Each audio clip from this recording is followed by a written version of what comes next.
Olá, você, meu amigo, minha amiga, que está, conosco nesta manhã de sábado, sabadão, chegou, gente, 2 de setembro de 2023, para o nosso programa especial de sábado, o RG Personalidade, RG Bahia Personalidade, que ao contrário do RG Bahia Notícias, que é todos os dias da semana, ele só acontece no sábado, destacando, como sempre, uma personalidade da nossa cidade, da região, que fez, que faz e que está na história, tanto de Macarani como do nosso convívio regional.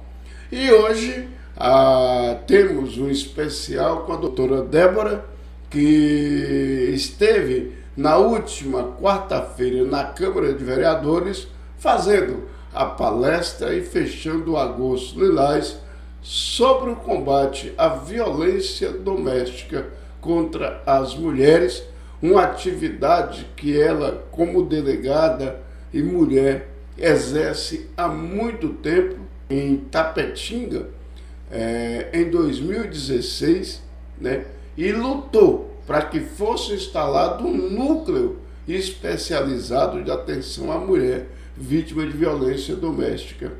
A sua luta se tornou tão importante que o núcleo se espalhou de Tapetinga para pelo menos mais 8 cidades do estado da Bahia e se tornou oficial. O governo do estado adotou, o governo do estado criou o núcleo como uma divisão da Polícia Civil com especialização nesta área de atendimento à mulher.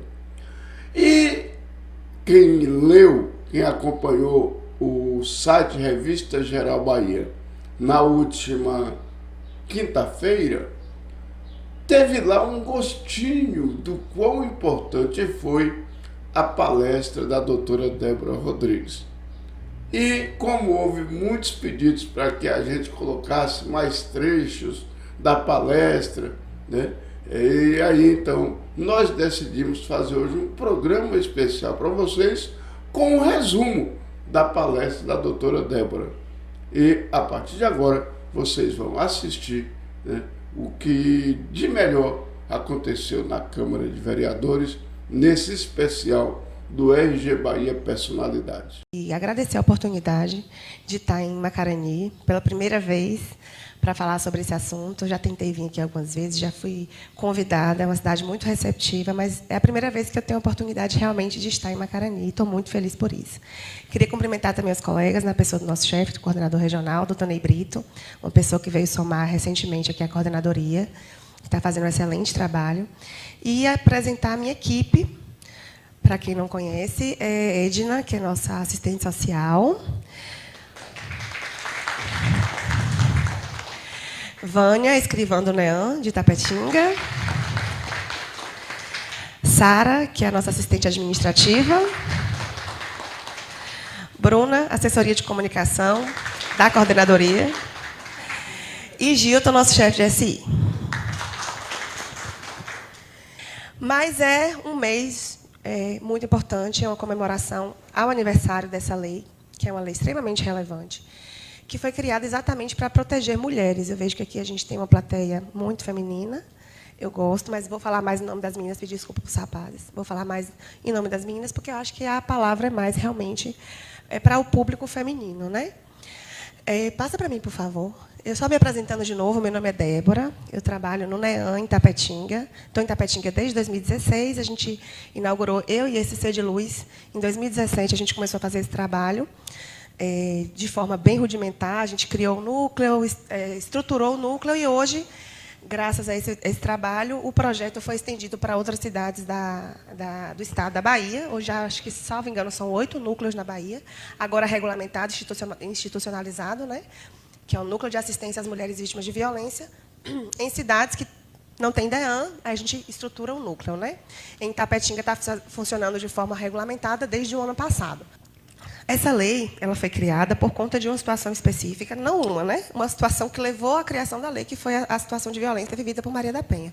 uma mulher que sofreu violências e agressões durante muitos anos e que, em determinado momento, ela procurou órgãos, inclusive internacionais, para falar a respeito da violência que ela sofreu, porque achou que a punição não foi exemplar e não queria que isso acontecesse contra as mulheres. Maria da Penha, ela foi vítima de tentativa de homicídio, de feminicídio agora, né? Por 2 vezes. Uma vez foi eletrocutada dentro da banheira, ficou paraplégica com um tiro. Então, a mulher que comprou essa briga, que encampou essa briga e que conseguiu, depois de muito tempo, que essa lei fosse promulgada. Que é uma lei muito bacana e eu sempre falo isso. Eu trouxe esse slide para o primeiro, porque antigamente eu falava dessa questão de Zé do Penho, né? Por que a lei protege apenas mulheres e não os homens? E aí eu percebi que todas as vezes que eu ia em rádios ou dar entrevistas, ou que eu abria para as perguntas, a primeira pergunta era essa. Aí eu falei, eu vou adiantar logo o assunto, para todo mundo entender por que a gente fala em Lei Maria da Penha e não fala em uma lei também para a proteção de homens em situação de violência doméstica e familiar. Então, por que não o Zé do Penha? Ah, doutora, então, se eu sofrer violência doméstica em casa e eu sou homem, minha esposa me agredir, eu não tenho direito algum? Isso não existe. Tá? A Lei Maria da Penha ela é uma lei que traz procedimentos. Ela não é uma lei, eu não vou ficar falando muito aqui de letra de lei, porque eu sei que é chatinho, também a proposta não é essa, mas, de uma forma meio genérica, a Lei Maria da Penha é uma lei procedimental. Então, não existe o crime da Maria da Penha. Os crimes estão no Código Penal. E os crimes do Código Penal podem ser praticados por homens e mulheres contra homens e mulheres. Não existe essa diferença. A diferença é o procedimento que vai ser seguido, o rito que vai ser seguido quando for praticado contra um homem ou contra uma mulher. E se for numa situação de violência doméstica. Então, vamos lá. Uma mulher sofre um crime de injúria, calúnia, difamação, ameaça, vai na delegacia, qual o procedimento? Flagrante. Se for em situação de violência doméstica, estiver nos termos da Lei Maria da Penha. E se for um rapaz, vai ser ouvido, faz o procedimento, faz um termo circunstanciado e manda para o juizado. Então, o procedimento ele vai ser um pouquinho diferente, mais gravoso, se a vítima for mulher. Ah, mas por que isso? Porque só a mulher que vai ser protegida. Por questões óbvias e estatísticas. A mulher é muito mais vítima de violência desse contexto do que o homem. Tem alguns tipos de violência, psicológica principalmente, que a mulher sofre que o homem nunca vai sofrer. Então, eu trago ali alguns pontos. Há violência contra mulheres e homens, beleza. Mas a gente vive numa sociedade de estrutura machista. A gente se fundou em bases extremamente machistas.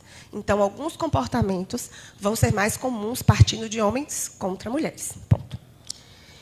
A questão da proteção de gênero, é necessário fazer a proteção de gênero, por questões biológicas, por questões de vulnerabilidade física. A gente tem que saber. Eu trouxe, inclusive, o princípio da igualdade ali, que as pessoas são diferentes.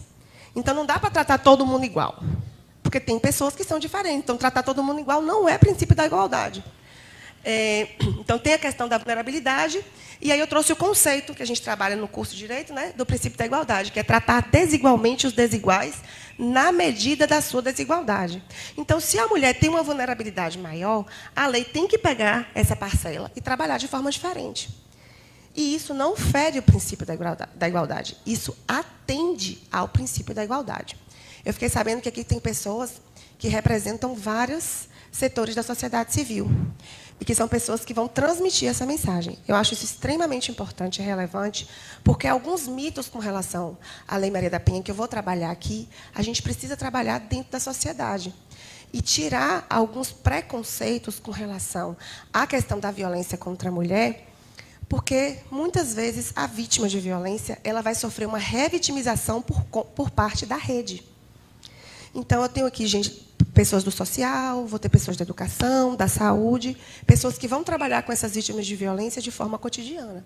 E a gente tem que ter muito cuidado no atendimento a essas vítimas para que ela não seja revitimizada.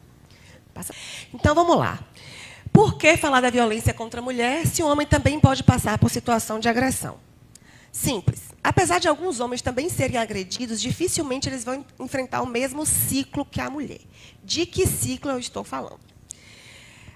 Existe um ciclo de violência dentro da violência doméstica e familiar que ele é muito característico. Ontem, em Nova Canaã, o pessoal passou um videozinho que é bem forte, mas que traz muito essa realidade. Hoje foi um dia bacana, hoje foi um dia especial, ele me trouxe flores. Repito, ele me trouxe flores. Hoje foi um dia muito especial, ele me levou para jantar. Nossa, hoje foi um dia ótimo, a gente saiu para viajar. Hoje foi um dia especial, ele me tratou muito bem. Aí, no final, ela fala, hoje foi um dia especial, eu recebi flores, é no meu velório. Existe um ciclo de violência contra a mulher que é o seguinte: a vítima, as agressões elas começam geralmente de forma psicológica, né? Então existe essa violência psicológica que o homem nunca vai sofrer. Por quê?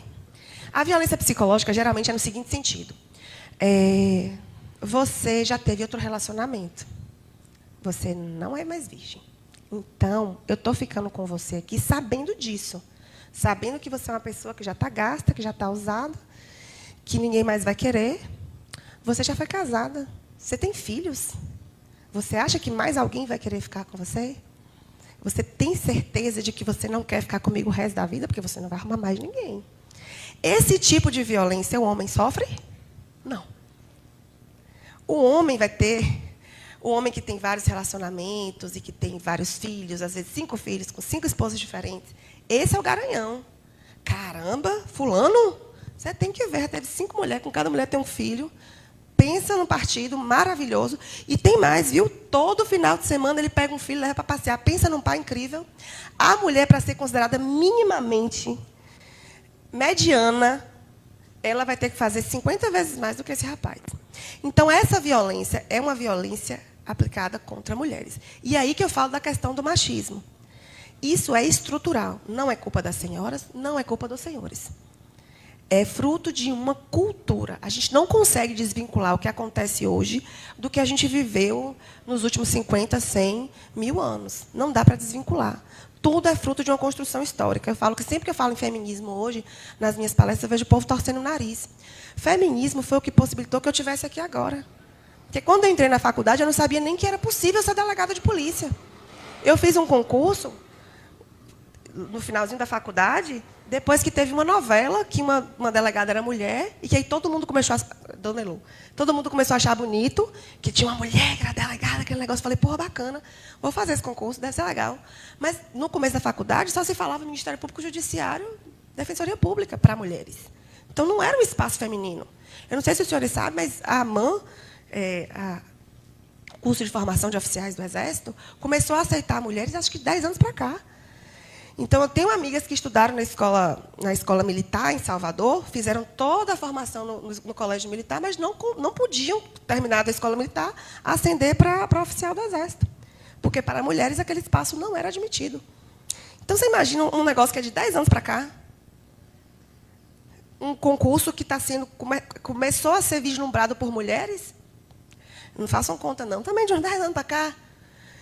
Então, vocês imaginam o tanto que a gente está conseguindo ascender socialmente e vislumbrar as posições que a gente não conseguia há muito pouco tempo atrás. Isso é fruto de feminismo. O feminismo não é uma luta para a gente ser melhor do que homem nenhum. É para a gente conseguir chegar nessa situação e ver mulheres em locais de poder em critérios de igualdade.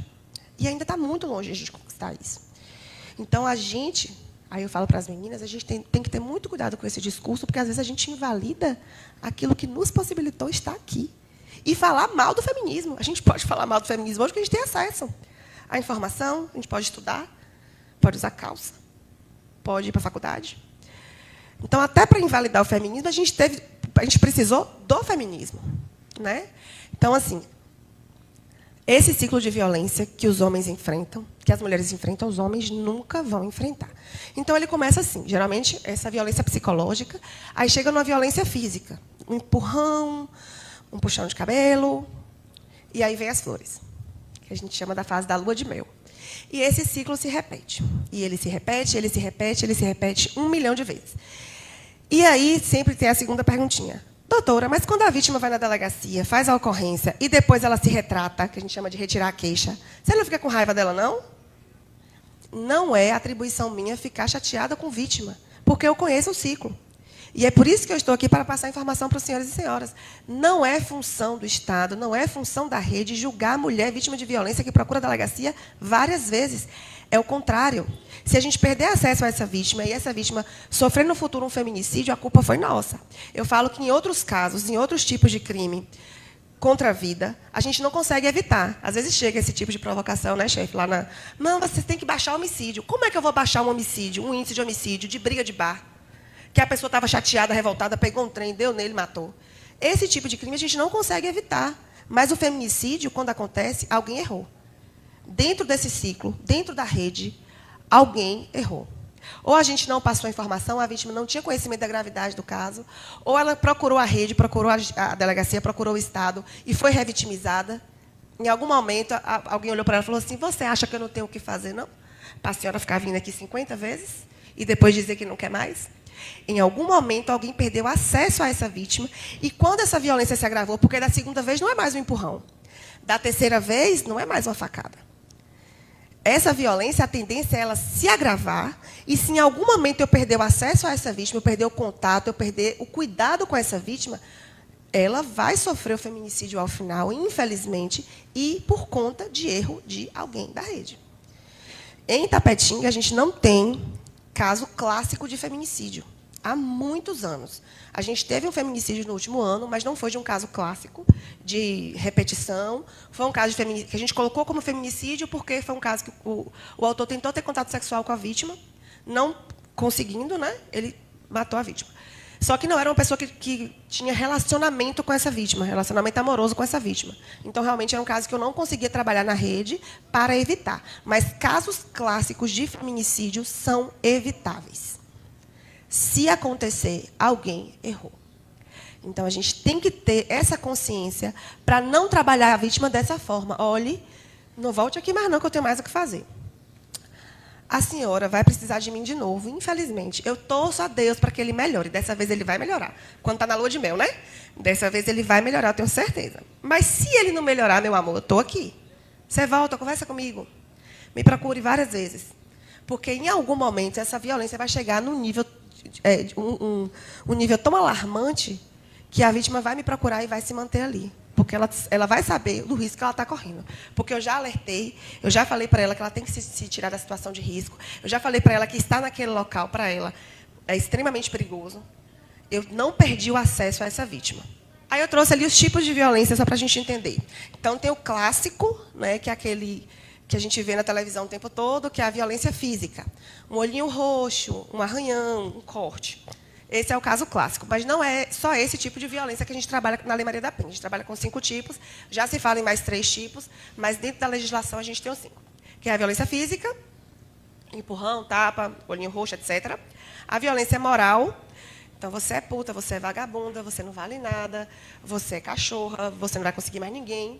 A violência psicológica, que inclui a ameaça e os xingamentos, então a violência psicológica ela é mais ampla do que a violência moral.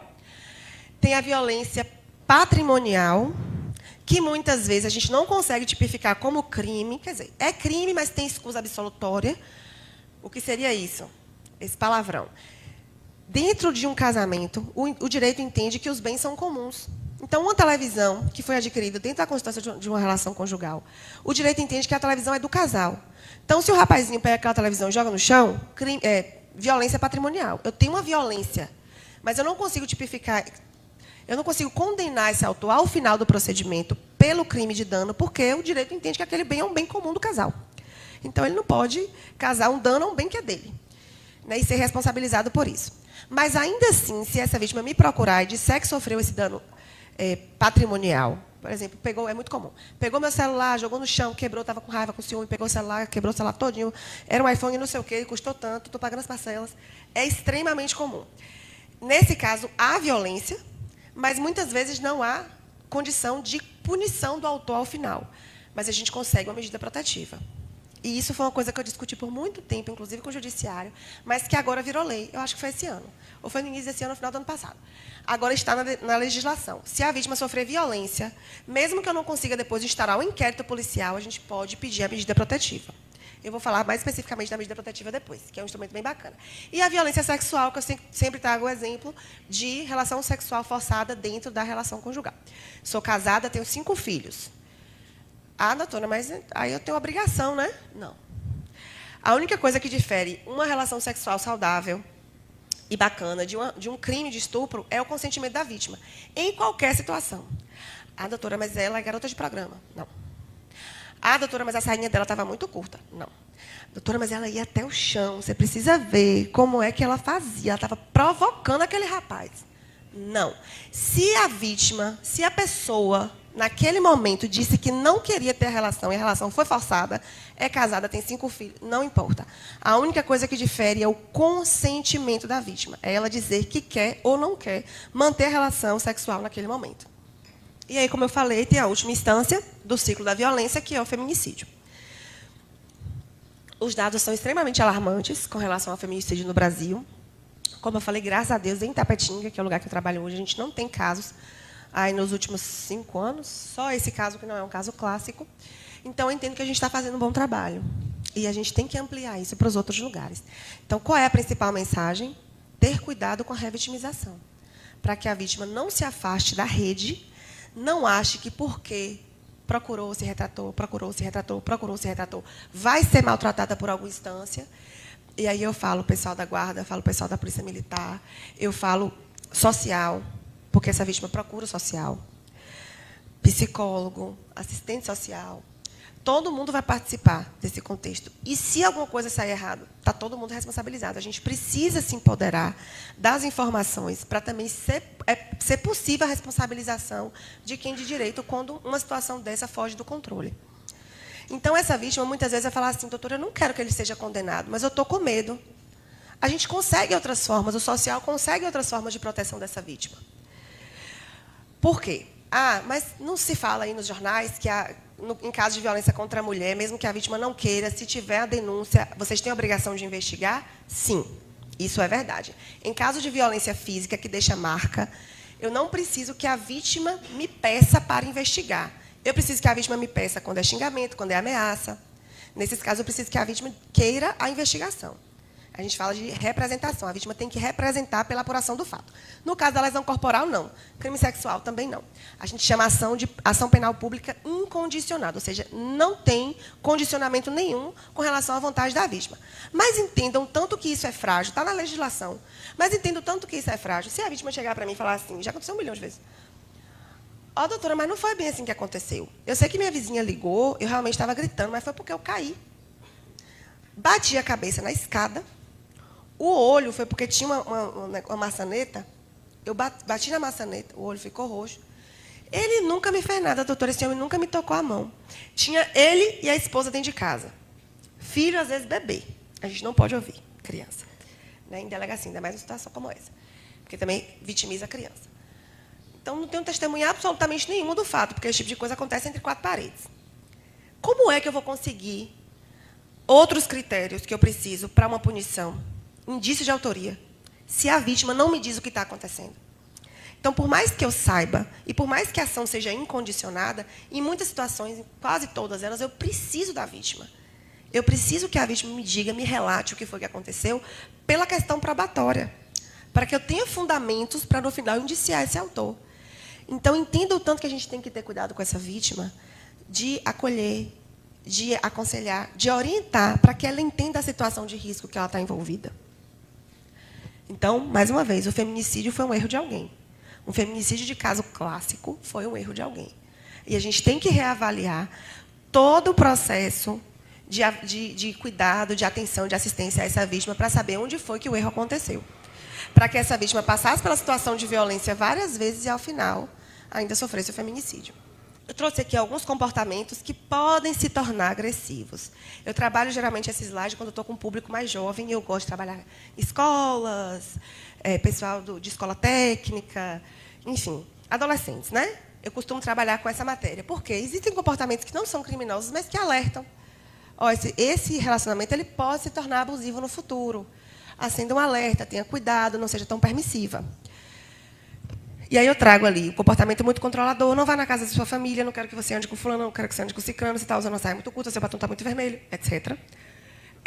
O rápido envolvimento amoroso, não é que eu não seja romântica, não acredito em amor à primeira vista, existe, acontece, acho lindo, maravilhoso, mas é um sinal de alerta em alguns comportamentos, quando você consegue conciliar tudo isso. Então, é extremamente rápido o envolvimento amoroso e tem controle demais, e tem muita ingerência na vida dessa mulher, então tem que ligar o sinal de alerta. Expectativas irrealistas com relação à parceira. Então, essa parceira tem que ser perfeita. Se ela não for perfeita, se tiver qualquer desses critérios que eu já falei aqui, que leva à violência psicológica, ela já não presta. Eu já estou com você porque eu estou lhe fazendo um favor.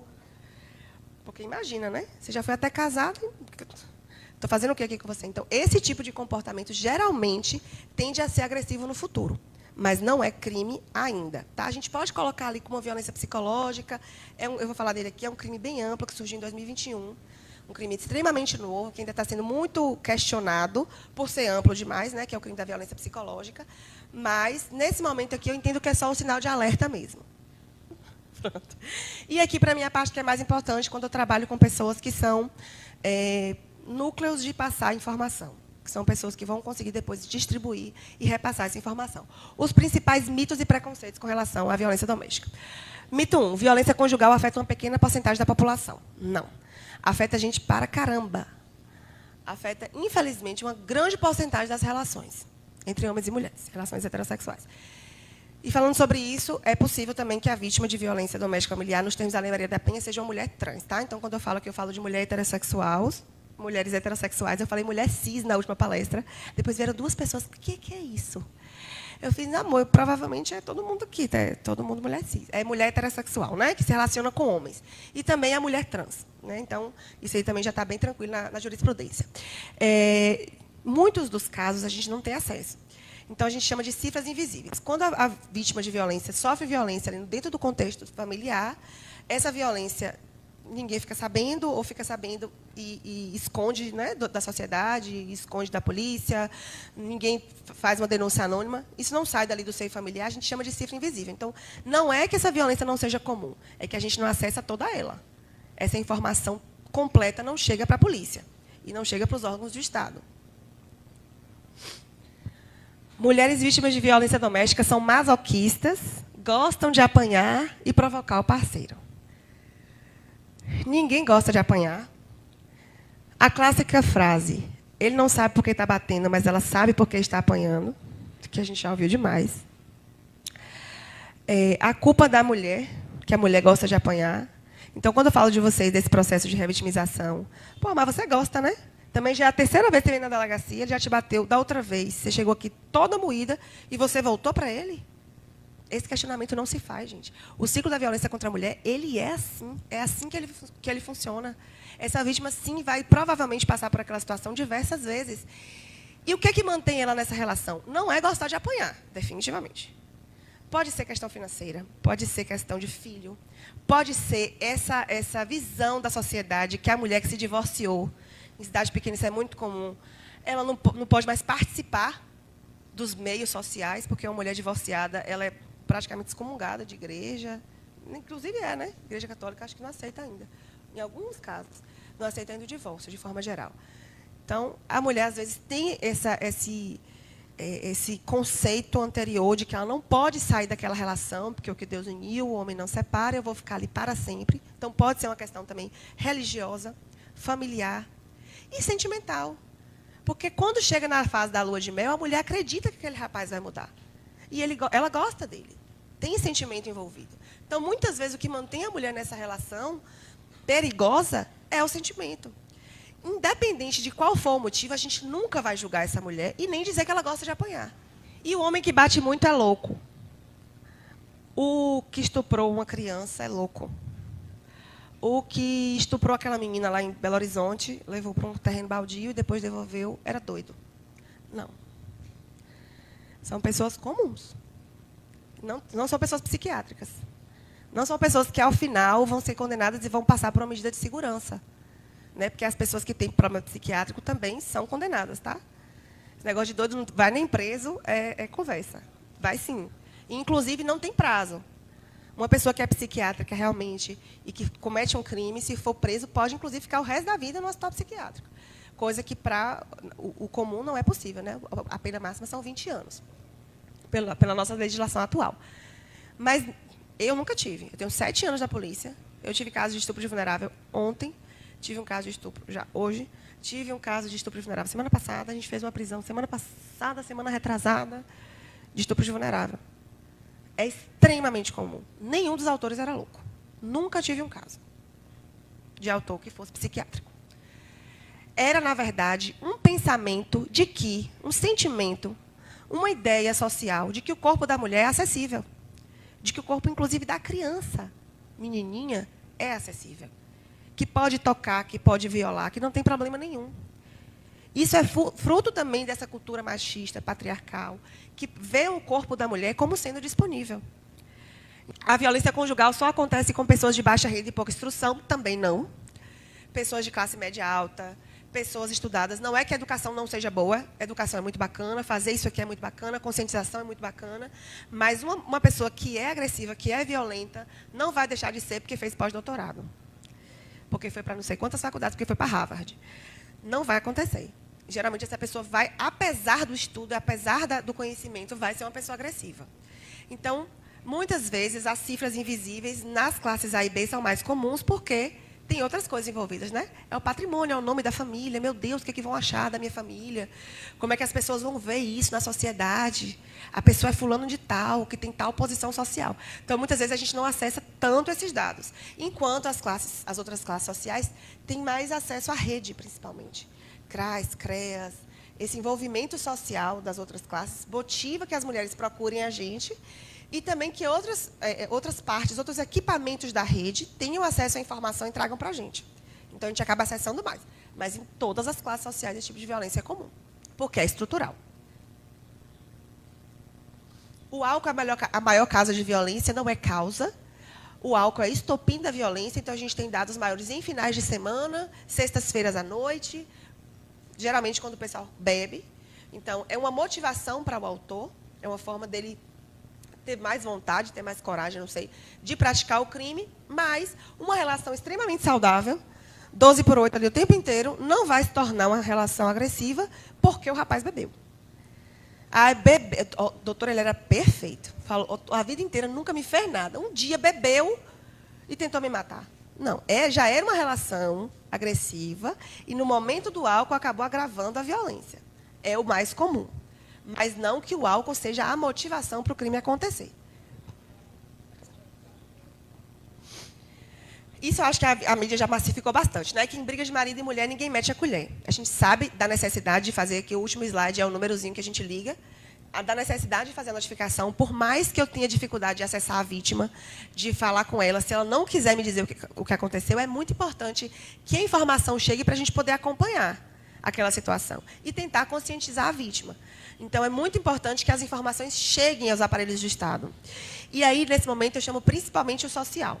Porque eu acho que o social é quem mais consegue trabalhar com a vítima, porque a vítima, muitas vezes, não quer a responsabilização penal do autor.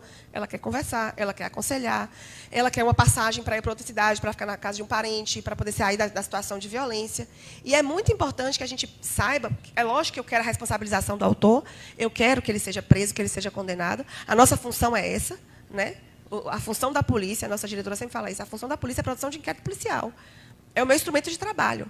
Mas a minha preocupação maior é que essa vítima saia da situação de violência. E aí, eu preciso que os outros aparelhos da rede funcionem muito bem. Principalmente o social, que acompanhe essa mulher, que seja próxima a ela. Alguém trouxe a informação, não quer dizer nome, não quer dizer nada, não tem problema. A gente vai começar a acompanhar aquela situação mais de perto para saber em que nível de violência está aquela situação, quanto essa vítima está sofrendo risco de um possível feminicídio. E aí trouxe aqui os mecanismos de prevenção, né? Para que o feminicídio, ao final, não aconteça, a gente trabalha muito com esse instrumento, que é a medida protetiva. Como eu falei para as senhoras e senhoras, a medida protetiva ela necessita de uma violência anterior, mas não precisa de um crime e nem de um processo.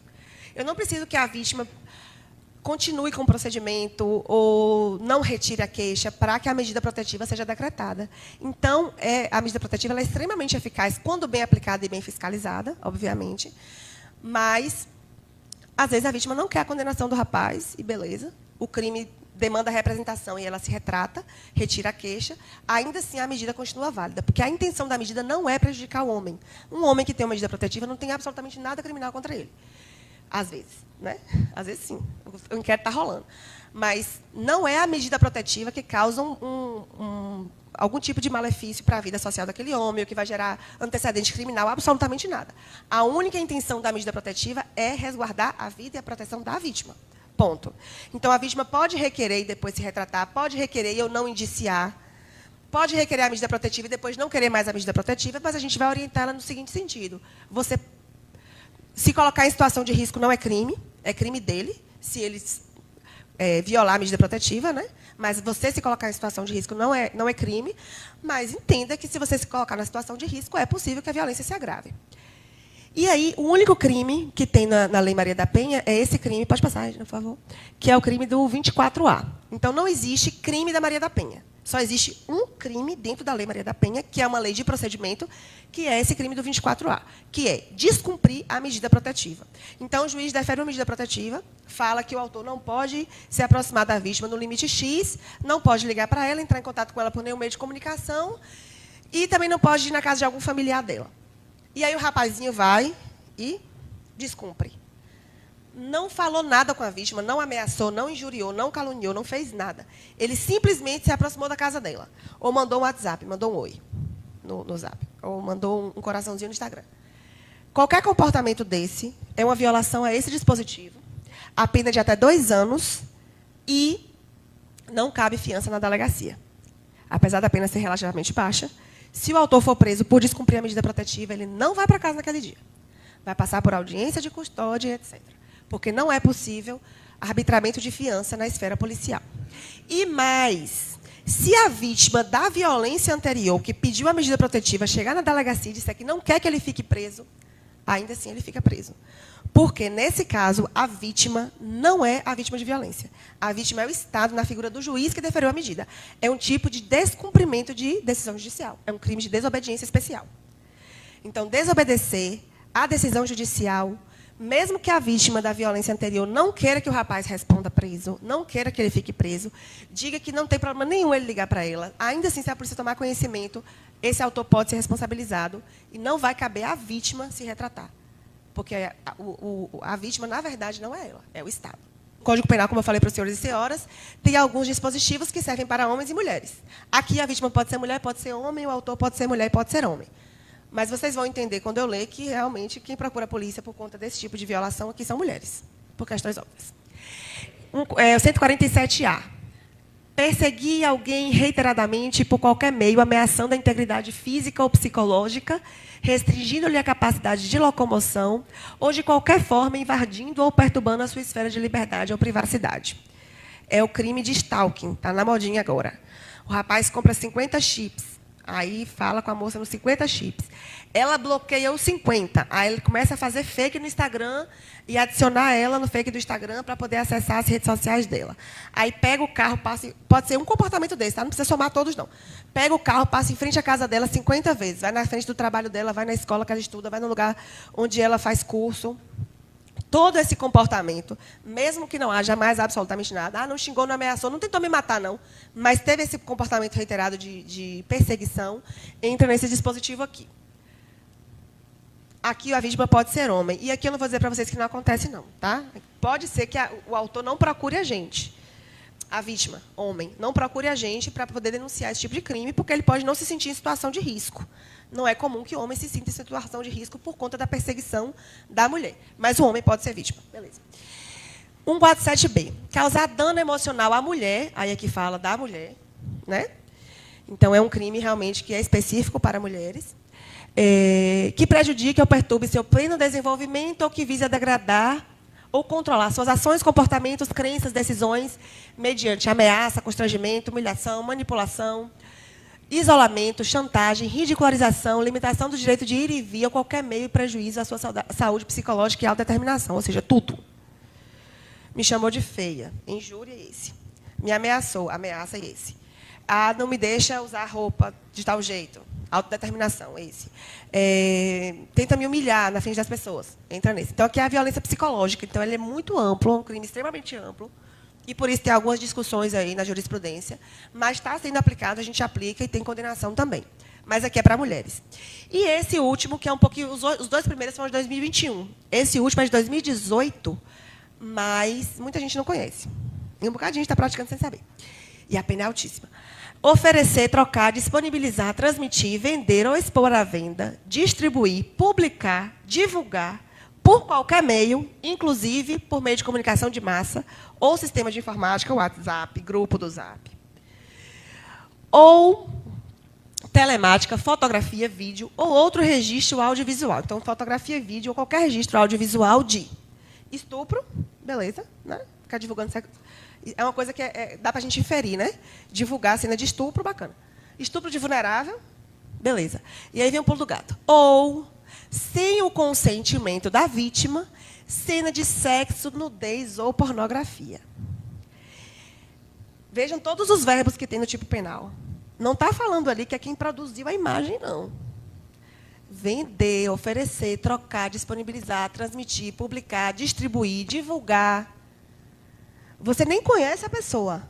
Sabe quem é, porque Macarani é pequeno, né? É filho de fulano, é neto de cicrano. Você recebeu do grupo do Zap e você transmitiu uma foto da pessoa. De sexo, nudez ou pornografia. Ó, a pena, 1 a 5 anos. Qualquer pessoa que retransmitir essa imagem pode responder por esse crime. E isso está acontecendo demais. Eu substituí em Firmino Alves 7 meses, 8 meses, mais ou menos. Gente, era extremamente comum. Aí a pessoa dizia assim, mas doutora, quem passou essa imagem para mim foi fulano que se relacionou com ela, ela mandou a imagem para ele, aí eles terminaram, ele ficou com raiva e me mandou. Aí eu só mandei para o grupo da família, porque me mandaram, aí eu mandei. 5 anos apenas. 5 anos. O rapazinho que fez a imagem, que transmitiu a imagem primeiramente, vai responder, e todas as outras pessoas que a gente conseguir comprovar que redistribuíram essa imagem vão poder responder por esse crime. E aí, mais uma vez, eu pergunto para os senhores e senhoras, quem geralmente vai procurar a delegacia para dizer que foi vítima desse crime? Mulher. Por que não o rapaz? Porque o rapaz, ele mesmo faz a imagem dele, ele mesmo manda para a cidade toda, ele mesmo se gaba, aí ele fica com fama de garanhão, porque todo mundo passou um para o outro, e isso aí todo mundo viu, e aí ele não vai procurar a delegacia para dizer que foi vítima disso aqui. A mulher tem caso de suicídio. Mulher que passa por esse tipo de violência aqui tem caso de suicídio. Então, por isso que a lei ela foi tão gravosa, botou uma pena altíssima e disse qualquer pessoa que redistribuir essa imagem pode ser responsabilizada e deve ser responsabilizada. Então, por favor, botar os grupos do Zap de Macarani. Artigo 218C do Código Penal. Bota lá e fala que a gente está de olho, a doutora Lasco vai investigar. Pode passar, amiga. Ao final dessa mensagem, eu trago esse número, que é um número nacional, né? O DISC 181, é um número específico para casos de violência contra a mulher, no contexto familiar e doméstico. E a gente trabalha também com o DISC 100. Os dois instrumentos são extremamente eficazes. Parece que está muito longe, porque você liga para Brasília acionar. A gente recebe todos os dias e a gente tem que responder. A gente tem que dizer qual foi o procedimento adotado, quem foi ouvido, o que foi que aconteceu, o que foi avaliado. Então, é um instrumento extremamente bacana para quem não quer ir na delegacia. De Macarani, que é desse tamanho, você passa na frente da delegacia, no dia todo mundo está sabendo. Então, é um instrumento muito bacana, liga, a informação ela não vai ser repassada do seu nome, seu telefone, absolutamente nada. E a polícia toma conhecimento e tem que apurar e tem que responder a esses órgãos de justiça, tá? Então, a gente está à disposição, obviamente, a Polícia Civil. Aqui eu falo também em nome da coordenadoria. A gente está à disposição para atender os senhores e senhoras de Macarani. Passem para frente essa mensagem da importância que é o cuidado com a vítima de violência doméstica, a necessidade de responsabilização dos autores e de ter conhecimento desses instrumentos para que a gente tenha acesso a todas as informações, mesmo que a pessoa não queira dizer que está informando, né? E aí? Muito boa, né? Muito instrutiva e importante essa palestra, porque as mulheres aí puderam entender os seus direitos e os homens também, né? Inclusive, para poder saber como agir em casos de sofrer alguma agressão nesse sentido da violência doméstica. Estamos chegando ao final do programa. Nós voltaremos com o RG Bahia Personalidade no próximo sábado, sempre com um entrevistado especial. Tenham todos um ótimo final de semana e saúde e paz. O resto a gente corre atrás. Em pé.